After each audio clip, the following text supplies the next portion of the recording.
Bonjour à tous, je suis ravie de vous retrouver dans cette nouvelle vidéo. Alors aujourd'hui, j'ai envie de partager avec vous, de faire un petit peu le bilan de mes 6 premiers mois d'auto-entrepreneur. Voilà, pour ceux qui ne le savent pas, j'ai créé mon entreprise de relooking de meubles en janvier 2020, en début d'année. Donc ça fait 6 mois à quelques jours près que j'ai démarré et je voulais un petit peu partager tout ça avec vous parce que je trouve que c'est très important. Je trouve qu'on n'en parle pas suffisamment.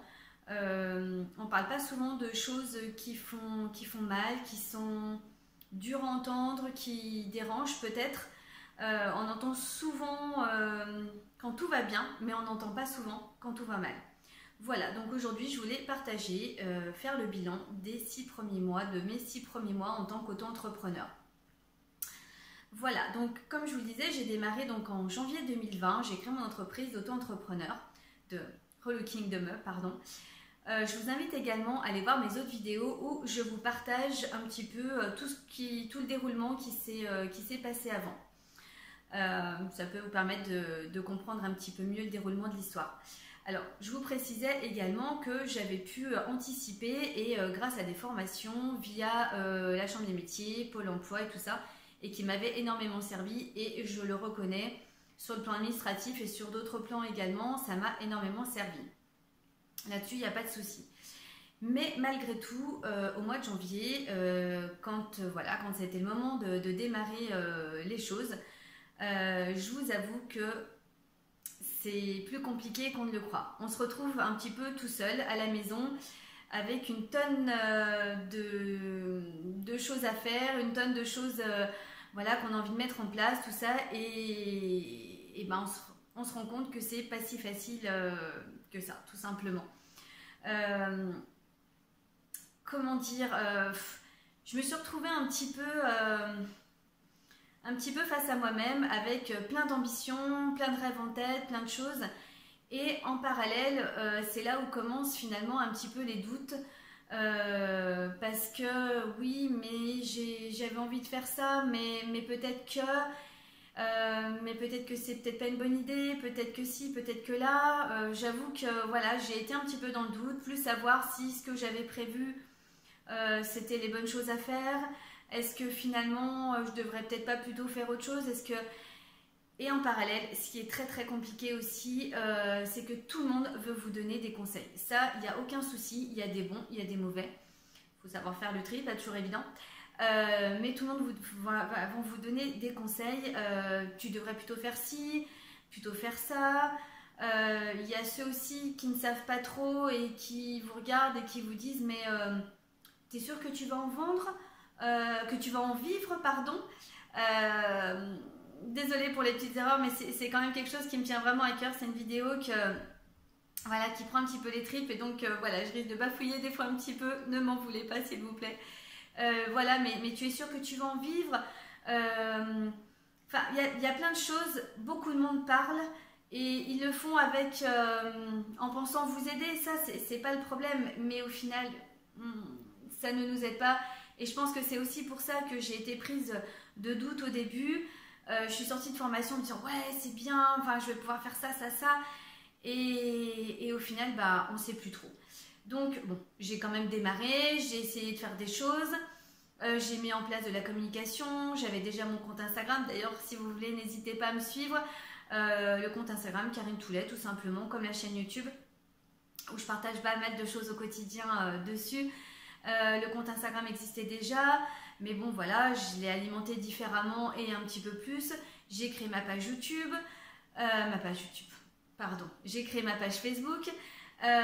Au début c'était un petit peu ça, et puis malheureusement le coronavirus est arrivé au mois de mars pour l'histoire nous arranger un petit peu, et là ça a été un petit peu la première chute, on va dire. Parce que pas moyen de vendre de meubles forcément, ça a été vraiment la coupure totale. En plus, justement, je vous invite également à aller voir mes vidéos parce que donc à ce moment-là, il a fallu que je déménage. Donc je vous explique les raisons pour lesquelles dans une vidéo. Ça a été vraiment un enchaînement de complications qui n'a pas arrangé les choses du tout. En plus, j'avais confectionné 3 meubles, enfin confectionné, relooké plus exactement 3 meubles que j'avais mis en vente. Je n'en ai vendu aucun en tant que professionnel. Ce qui a été très dur aussi pour moi, c'est qu'au moment de déménager, j'avais donc pris la décision de vendre l'intégralité de mon appartement. C'était voulu parce que voilà, je voulais vraiment repartir à zéro dans le nouvel appartement. Et là, j'ai vendu tout en l'espace de une semaine, 15 jours maximum. Alors bien évidemment, pas au même tarif. On ne vend pas des meubles en tant que pro au même prix que pour le perso. Mais malgré tout, ça m'a fait quand même très mal parce que j'ai mis tout mon cœur dans ces 3 petits meubles que je voulais vendre donc par le biais de mon entreprise, et je n'en ai vendu aucun. J'en ai vendu 2 finalement sur 3, mais bradés à des prix voilà. Et bah écoutez, pour tout vous dire, je vais être transparente avec vous parce que j'ai vraiment envie que voilà, de vous montrer qu'effectivement quand on démarre ça peut être très très dur. J'ai vendu 2 petits meubles d'appoint, enfin c'était un bureau que j'envisageais de vendre quand même, je sais pas, une petite centaine d'euros au moins, je l'ai vendu 20 €, et un autre que j'ai bradé là récemment, une petite desserte que j'ai vendue également 20 €, et j'en espérais quand même au moins 60, 70, voire peut-être même plus, je ne sais pas. Parce que tout simplement aussi à la chambre de métier, on vous apprend plus ou moins à déterminer des prix. Ça aussi c'est très compliqué. On pense pouvoir les vendre très très cher, finalement on redescend un petit peu, on revient dans des... Mais même en ayant mis des prix qui me paraissaient plus normales, ça ne se vend pas. Là je m'aperçois que je vends tous mes meubles perso dans l'appartement en l'espace de très peu de temps. Donc on se prend une petite claque. Voilà, on avance, on fait des choses, il n'y a rien qui marche, on vend rien.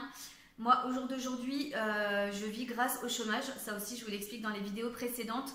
J'ai vraiment pas honte avec ça. Je gagne environ dans les 800 € par mois. Donc, c'est grâce à ça que je vis, avec bien évidemment le salaire de mon chéri. Autrement, sans lui et sans son salaire, comment vous dire que toute seule, l'entreprise, elle n'aurait même pas vu le bout de son nez, elle n'aurait jamais existé. Mais en tous les cas, c'est grâce à ça qu'aujourd'hui, j'ai eu la chance de pouvoir créer cette entreprise qui malheureusement ne m'a rapporté absolument rien. Et c'est très compliqué parce que voilà, j'écoute beaucoup de choses en parallèle où on nous explique... je vois beaucoup de choses sur YouTube ou sur des podcasts, comment gagner beaucoup d'argent en très peu de temps, je vous donne des astuces, machin. Ok, très bien. Mais dans la réalité, dans la vraie vie, je pense que ça se passe pas comme ça. Après, je me suis remise en question, bien évidemment. Je me suis dit que c'était peut-être moi, tout simplement. Mon travail qui n'est pas bon. Peut-être que je ne fais pas les choses correctement. Peut-être que je n'en fais pas assez. Peut-être qu'on se pose 1 milliard de questions, on se remet en question, mais ça ne change rien. Voilà, c'est très très compliqué. Pendant le confinement, je n'ai pas voulu baisser les bras. Je me suis dit il faut faire quelque chose, et j'avais envie de créer cette chaîne YouTube depuis pas mal de temps. Et je me suis dit c'est le moment ou jamais. Là j'avais tout mon temps, j'avais entre guillemets que ça à faire, et j'ai donc démarré cette chaîne YouTube. Ça aussi très compliqué de faire des vidéos, très compliqué le montage des vidéos. Je vous assure que je galère énormément. Sans l'aide de mon frère et de ma belle-sœur, j'en serais jamais là aujourd'hui. Donc j'ai créé cette chaîne YouTube pendant le confinement. Et pareil, voilà, il y a le nombre d'abonnés qui ne monte pas forcément, le nombre de vues qui ne monte pas forcément. Mais bon, c'est pas grave, je continue, voilà, on essaye.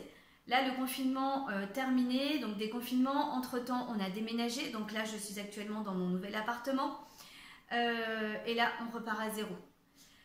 Donc, complications supplémentaires. Voilà, pendant les 6 premiers mois, si vous avez tout suivi, ça a été vraiment des embûches, des marches à monter inlassablement, très compliquées. Alors je ne vous fais pas cette vidéo pour me plaindre, non, loin de là, vraiment juste pour vous exposer la réalité, ce que c'est aussi que la vie d'un entrepreneur qui démarre, qui galère et qui ne vend pas, parce que je pense que ça arrive malheureusement à beaucoup de monde, et que c'est bien dommage que personne ne le partage, que personne n'en parle, parce que c'est la vraie vie tout simplement. Quoi qu'il arrive, j'ai décidé, voilà, de ne rien lâcher. Et là, depuis que je suis là, on repart à zéro. Ok, il y a 3 meubles qui sont en confection dans mon garage et que je compte bien. Là, j'ai revu mes sélections, j'ai revu mes critères, le style de meuble également, que je suis en train de faire, que je croise les doigts, que j'espère vendre professionnellement avec des prix qui vont me permettre de rapporter quelque chose tout en payant mes charges et pas brader à 20 € cette fois-ci. Et je continue cette chaîne YouTube parce que vraiment j'adore ça. Je croise les doigts pour que effectivement vous soyez un peu plus nombreux chaque jour à me suivre et que je puisse partager encore énormément de choses avec vous.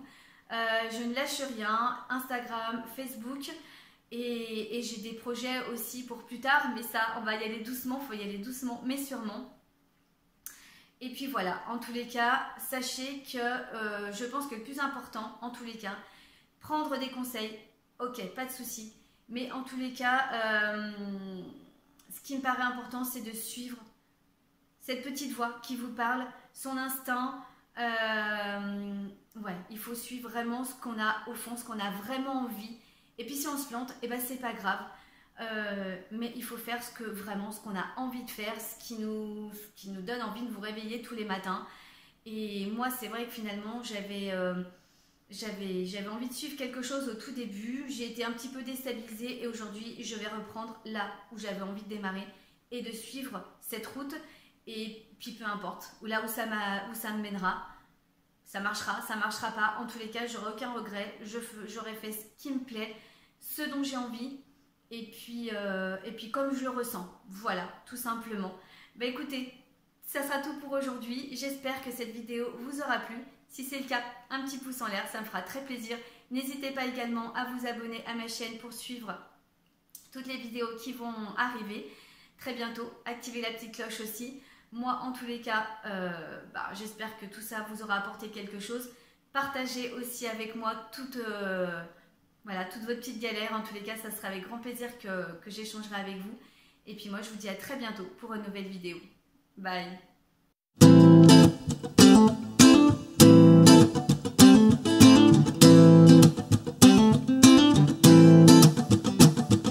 Life's a foolish game.